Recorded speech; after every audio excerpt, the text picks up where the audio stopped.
Olá!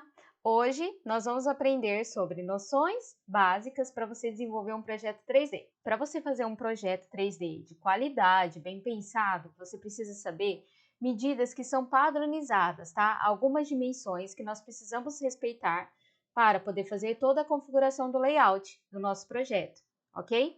Então vem comigo que eu vou te mostrar. Então, vocês vão ver que esse módulo é extremamente importante e vai servir como um guia para te acompanhar durante todo o curso. Então, por isso eu coloquei ele em primeiro lugar, tá? Em qualquer momento, você vai poder voltar aqui e consultar essas distâncias, essas dimensões que eu estou colocando aqui para vocês. E junto tem um material didático aqui embaixo que você pode ter ele como consulta. Então, você pode fazer o download e consultar ele quantas vezes você precisar, ok? Então, a primeira parte que nós vamos falar é sobre os corredores, tá? Por que os corredores são importantes? Porque os corredores é onde faz toda a ligação com os ambientes da casa. Então, ele precisa garantir uma correta circulação e garantir que os ambientes estejam acessíveis, ok? Então, ele tem que ter uma distância mínima de 90 centímetros, tá? E aí, o restante, e por que eu deixo aqui entre 90 e 1,30? Porque vai depender do número de portas que você tem nesse corredor. E se, por exemplo, nesse caso aqui, ele tem um armário, tá? Desse lado. Então, é importante você pensar na abertura dessa porta, mais a circulação da pessoa, tá? Então, é importante pensar sobre isso. A largura também vai depender do número de pessoas que você vai considerar nessa circulação. Ou seja, eu quero que apenas uma pessoa esteja passando livremente, ou eu quero colocar duas pessoas passando ao mesmo tempo. Então, essa dimensão tem aqui no material didático de vocês podem consultar qual que é a melhor para o caso que vocês vão projetar. Uma informação bastante importante é sobre as escadas, tá? Alguns nomes vocês vão ver que vão se repetir mais para frente. Nós precisamos saber de algumas nomenclaturas que existem aqui. Por exemplo, sabe aquela parte no degrau onde a gente pisa o pé?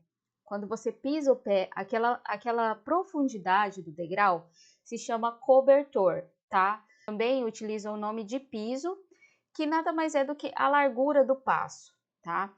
Então, essa dimensão tem que ser no mínimo 25 centímetros. Se essa distância mínima não for respeitada, isso pode influenciar na segurança da escada. Então, a gente tem que ter muita atenção a essas distâncias mínimas, tá? Então, para o cobertor, lembre-se que é a parte onde a gente pisa, tá? O piso, ele tem que ser no mínimo 25 centímetros, tá? Que é essa distância, eu vou mostrar aqui para vocês.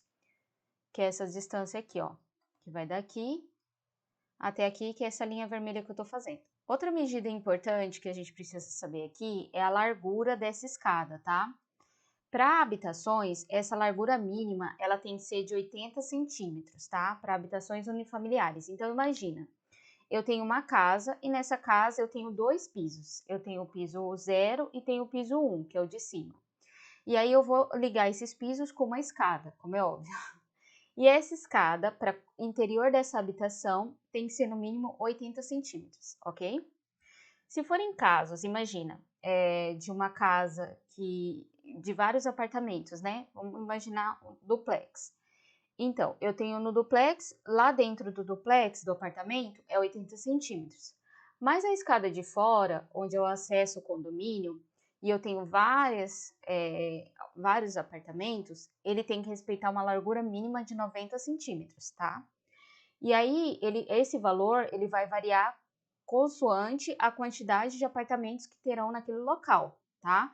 Mas essa é uma informação que não é para design de interiores, essa é uma curiosidade que eu tô falando aqui.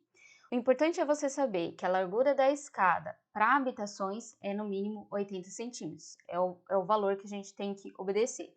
Eu vou mostrar aqui no desenho para vocês e é essa linha verde, tá? Que tá aparecendo aqui. Outra informação muito relevante é o espelho. O que é o espelho? O espelho é a altura de um degrau, do início do degrau até o final, tá? Que é essa linha que eu vou fazer aqui, ó. Tá? Essa linha aqui, essa altura, que é a altura do degrau, ela é o espelho, tá? O espelho tem que ter uma altura mínima de 0,175, tá? Isso significa 17,5 centímetros. Mas quando você for desenhar, é só você colocar 0,175. Esse é o valor ideal que você tem que deixar ali na altura do seu espelho. E ela varia entre 17,5, que é esse 0,175, e no máximo 19 centímetros, tá? 0,193. Essa é a altura máxima que ele tem. Se você dimensionar errado essa escada e colocar um degrau muito alto, ele vai ser completamente desconfortável. E além disso, a segurança da escada vai ser comprometida. Então, não dá, tá? Então, essa altura do espelho tem que ser respeitada. Outra informação muito relevante é a altura do seu corrimão, tá?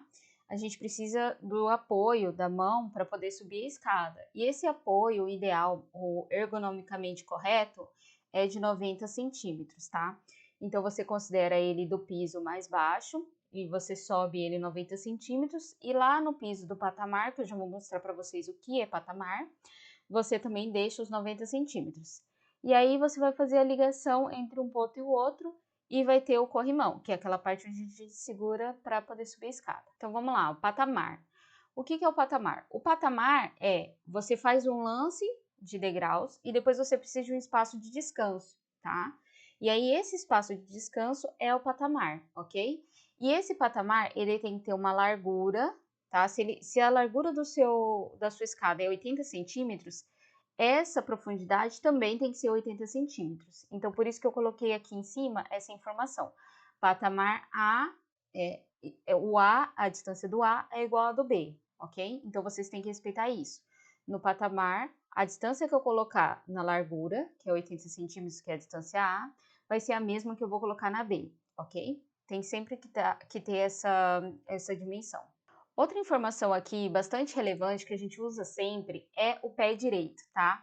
Para quem nunca fez projetos e ainda está começando nessa área, não sabe o que significa pé direito. Basicamente, o pé direito é a altura desde o piso acabado até o teto. Então, quando você for medir, você vai saber que o pé direito é essa altura, tá? Que a gente tem que respeitar. Essa linha azul, a gente consegue ver a proporção, né? O tamanho do pé direito. Então, desde a parte de baixo do piso até o teto, olha lá. Isso significa pé direito. Tá? Outra informação muito importante é a altura da porta, que geralmente é padronizada, tá? Todas as portas, elas vão ter a altura de 2,10. Geralmente é essa altura, ok? Pode variar, mas a altura ideal é 2,10 da porta, tá? 2 metros e 10 centímetros. E a largura das portas, que é essa dimensão aqui, ó. Essa dimensão que vai da abertura da porta, ela pode variar de 60 a 1 metro para habitações, ok? Então, em dispensas, naquelas áreas menores, dispensas, armários, a gente pode colocar 60 centímetros. Até em alguns locais, as instalações sanitárias também dá para colocar 60 centímetros. Não é o ideal. O ideal e mais confortável é 70 centímetros, tá? Depois para os quartos, 80 centímetros, 90, aí vai variar conforme você achar melhor. E é a disponibilidade que você tiver também nas dimensões. Mas o importante é a gente saber aqui que as medidas da largura da porta vai de 60 a 1 metro. Agora eu vou falar algumas informações importantes para cada um dos ambientes da casa, tá? E aí eu vou começar pela cozinha. Na cozinha nós temos diversas opções, né, para poder trabalhar a cozinha. E aí eu vou mostrar para vocês no caso de uma cozinha linear e que tem atrás dela uma parede, tá? Então, nesse caso aqui, quando a gente tem essa situação, que tem a bancada de trabalho e logo depois tem uma parede, nós temos que deixar 1 metro para poder trabalhar uma pessoa. Imagina que esse fogão, ele tem um forno aqui e ele precisa abrir. Se essa parede estiver muito próxima a ele, tá? A pessoa quase não vai ter acesso ao forno. Então, é importante deixar 1 metro, porque daí você considera, deixa eu mostrar aqui para vocês, você considera tanto o espaço de abertura e mais um espaço à frente, tá? Então, você garante que a pessoa vai ter acesso ao forno, ok? Então, para cozinhas onde tem a bancada e logo atrás vai ter uma parede, é importante a gente deixar essa distância. Ok, então vamos lá para a cozinha que você tem para 2 pessoas trabalhando, né? Então, imagina aqui, eu tenho essas duas, essa cozinha, deixa eu só fechar aqui o forno. Pronto, já fechei o forno. E aqui você tem a bancada de trabalho e uma outra zona de trabalho aqui, tá? Então, pode estar duas pessoas trabalhando ao mesmo tempo. E por conta disso, você precisa deixar essa largura um pouco maior, que fica 1,20 m, ok? Porque daí você consegue que duas pessoas trabalhem ao mesmo tempo e que elas consigam circular tranquilamente ali. Quando nós vamos projetar uma cozinha, tem uma regra básica que nós utilizamos, tá? Que é a regra do triângulo. É importante que quando você trabalhe na cozinha, você pense nas zonas, tá? De trabalho. E essas zonas de trabalho desde a parte da limpeza, tá? Que é a parte do lava-louça, da pia. Depois tem a parte de cozinhar, que é o fogão, o forno. E depois tem a parte do armazenamento, que é da geladeira, do frigorífico, tá? Então, vocês precisam trabalhar sempre triângulo. Eu vou mostrar aqui para vocês um exemplo de cozinha projetada com layout triângulo, tá? Ó, aqui nós podemos ver um exemplo. Desse lado aqui tem o frigorífico, né? A geladeira, que ela é embutida, por isso que nós não conseguimos ver aqui, mas tá aqui, tá? Depois aqui a gente tem o lavatório e aqui nós temos o fogão, a placa. E aí, se você observar embaixo, a gente fazer no chão, vai formar sempre um triângulo, tá? Ele não precisa ser um triângulo perfeito, porque ele vai depender da dimensão da cozinha, mas é necessário deixar um triângulo, porque daí você consegue que essa cozinha ela tem uma funcionalidade boa. Então a pessoa consegue ter esses três ambientes e consegue trabalhar bem ali, tá? Em casos que a gente não consegue fazer esse triângulo, que é a maior parte dos casos mais atuais, nós temos essa cozinha linear, tá? E aí, o que é importante a gente pensar aqui? Eu posso deixar o fogão, a lava-louça, a pia, e o frigorífico, a geladeira, ok? E aí, eu tenho que pensar aqui. Eu tenho que deixar essa distância mínima, por exemplo, dessa parte alta até o lavatório. E por que que isso é importante? Imagina que eu estou lavando a louça e você faz esse movimento com os braços. Então, você não consegue lavar a louça assim. Se você tiver algo alto e muito próximo que a pia, a lava-louça, você não vai conseguir ter essa dinâmica de lavar bem e não vai ser confortável. Então, a gente tem que respeitar essa distância mínima de 30 centímetros, ok? Do lava-louça até a placa, o fogão, nós precisamos deixar 60 centímetros. E o ideal é deixar justamente porque em muitos casos nós precisamos deixar a máquina de lavar louça, tá? E aí ela encaixa exatamente nesses 60 centímetros. Então é ideal para você deixar essa área. Essa área também, por mais que você não tenha uma lava-louça, é importante você deixar porque vai ser a sua área de trabalho, tá? De preparo do alimento. Então é importante você deixar esses 60 centímetros. E depois, nesse outro lado, tem que ser no mínimo também 30 centímetros, tá? Para não ficar a mesma coisa. Às vezes você tem uma panela, o seu cliente, né? Que você está projetando para o cliente, tem uma panela com cabo. Se você deixa muito apertado ali, não é funcional. Então, a cozinha, ela precisa dessa parte funcional. Então, é importante deixar essa largura mínima de 30 centímetros. O ideal é 60 centímetros, tá? Mas o recomendado é no mínimo 30. Agora vamos para a sala. Na sala, nós temos diferentes formatos que nós podemos colocar nosso sofá, TV. Tem salas que não tem a TV, que só são os sofás, então a gente precisa garantir mais ou menos a circulação ali, tá? E a dúvida que muitas vezes surge é a distância que eu tenho que colocar o sofá até a TV, tá? E para isso, eu deixei essa informação para vocês, que tem no documento que vocês também vão fazer download, que é essa informação aqui. Aqui vocês vão encontrar qual que é o tamanho da TV de vocês em polegada e qual que é a distância mínima, a média, a distância média e a máxima que vocês têm que deixar da TV, tá? Então, se é 26 polegadas, o que que significa isso? Que eu tenho que deixar entre o sofá e a TV 1 metro, tá? Para uma TV de 26 polegadas. Vamos supor que eu tenho aqui uma TV de 50 polegadas. Quanto que eu tenho que deixar a distância mínima? Então, ela vai variar, o mínimo, né? 1,90 até 3,80. O 3,80, gente, é o máximo, tá? É o máximo de distância para a pessoa poder visualizar aquilo. Se você deixa mais que isso, vai ficar muito complicado dela visualizar, ok? Depois, uma informação muito importante é você deixar a altura da TV. Essa altura da TV aqui, ela tem que ficar o meio da TV, o ideal é você deixar no centro dos olhos aqui da pessoa. Então, imagina que tem uma pessoa aqui sentada, tá? E ela tem que estar na altura dos olhos da pessoa. Então, esse valor varia 1,20 m, 1,40 m, tá? Não é legal quando você projeta uma sala e você coloca a TV lá em cima, porque a pessoa senta e fica assim, tem aquela impressão que ela tá sempre olhando para cima, ok? Então, vamos ter essa atenção. Considerar a altura do sofá, mais a pessoa sentada e ver mais ou menos a altura dos olhos dela, tá? Esse é o ideal. É o meio da TV tá em direção, na mesma direção dos olhos da pessoa.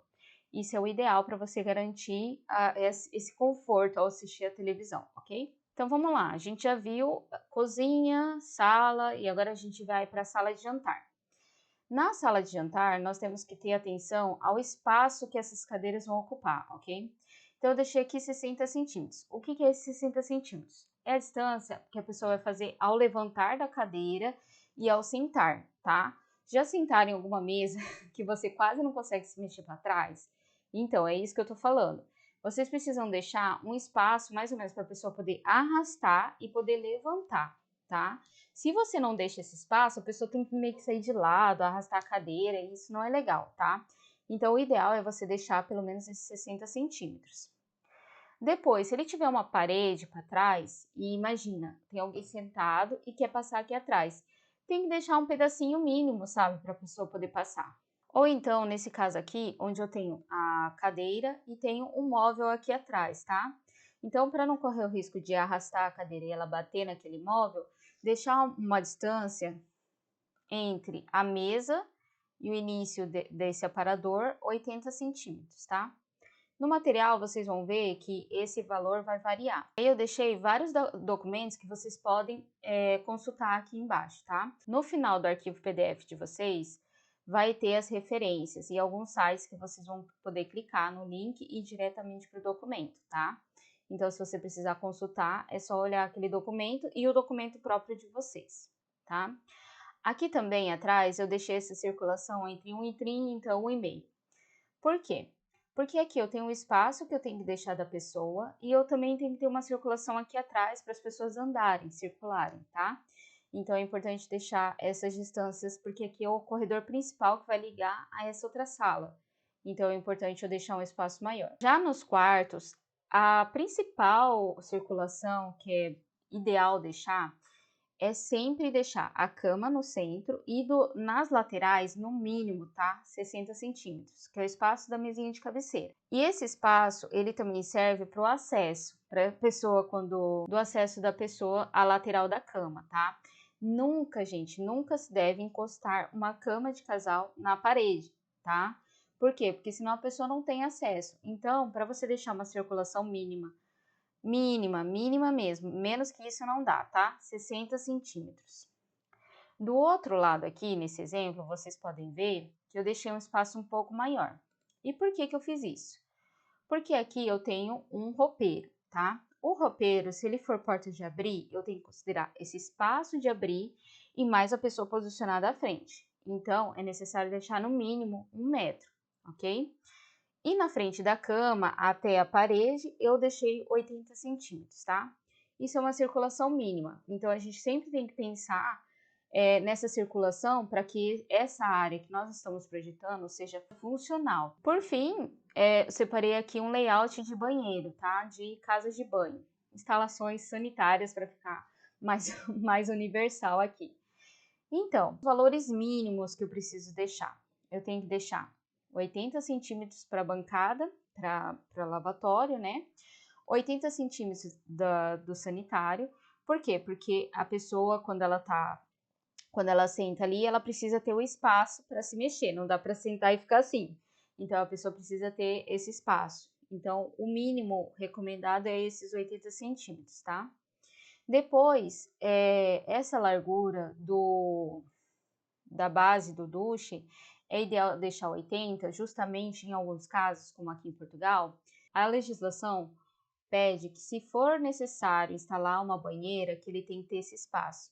Então, é o ideal deixar esses 80 centímetros, porque se precisar instalar uma banheira, ele tem esse espaço aí. Eu recomendo deixar os 80 centímetros. Por quê?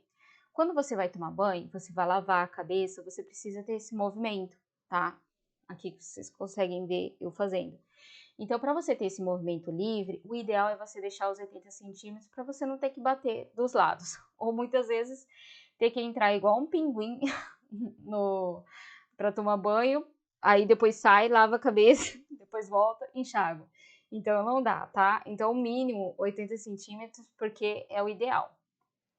E aí, essa largura que eu deixei também é uma largura bem confortável, que vai deixar uma casa de banho, uma instalação sanitária bem confortável. E aí eu também deixo um outro exemplo aqui para vocês. Vamos lá ver. O outro exemplo é esse outro layout de casa de banho, de instalação sanitária, casa de banho, banheiro, como vocês quiserem chamar. Aqui eu tenho 1,80 m, tá? 1 metro aqui de largura e 80 de profundidade nessa parte de ducha aqui, tá? E aqui notem que tem um bidê e também tem um vaso sanitário. E aí eu deixei os 80 centímetros recomendado, tá? Então é um exemplo de layout de instalação sanitária que você pode utilizar quando for mais quadrado e não retangular. Quando nós falamos sobre circulação, dimensão, nós também não podemos deixar de falar sobre acessibilidade, tá? Deixar esse espaço para que ele seja acessível a todos, ok? Então, eu coloquei aqui 2 exemplos, que é o guia de acessibilidade, que vocês vão ter acesso, vou deixar um link.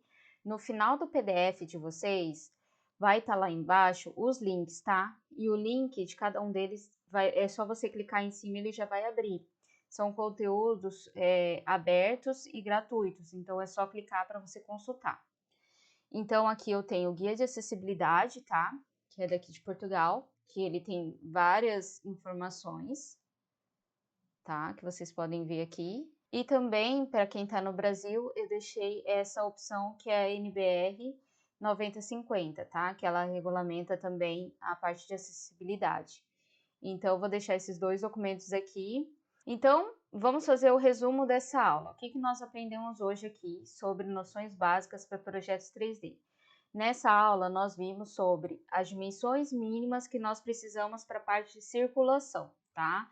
Desde a parte de circulação de corredor, escadas, a medida do patamar, pé direito, altura de porta, cozinha, qual é a circulação mínima para a cozinha, qual o ideal de layout de cozinha, tá? Se é triângulo ou se é uma linear. Nós também vimos aqui a distância entre a TV e o sofá, que é uma informação bastante importante. Circulação, quando você tem uma sala de jantar. A circulação do quarto, tá? Em casos de ter um roupeiro ao lado ou não ter um roupeiro ao lado. E as instalações sanitárias. E além disso, deixei 2 documentos para vocês sobre acessibilidade, que vocês podem consultar. É isso aí e nos vemos na próxima aula.